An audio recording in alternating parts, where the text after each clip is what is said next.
Hello, in this video I'm going to show you how to update all of your apps on the LENOVO K5 Play.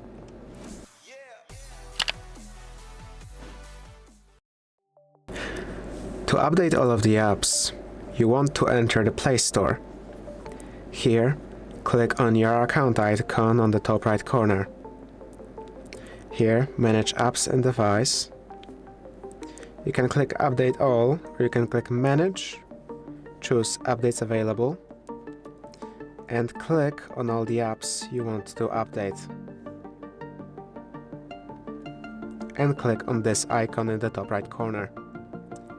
This will start updating them. If this video has been helpful to you, please consider subscribing, leave a like and a comment down below.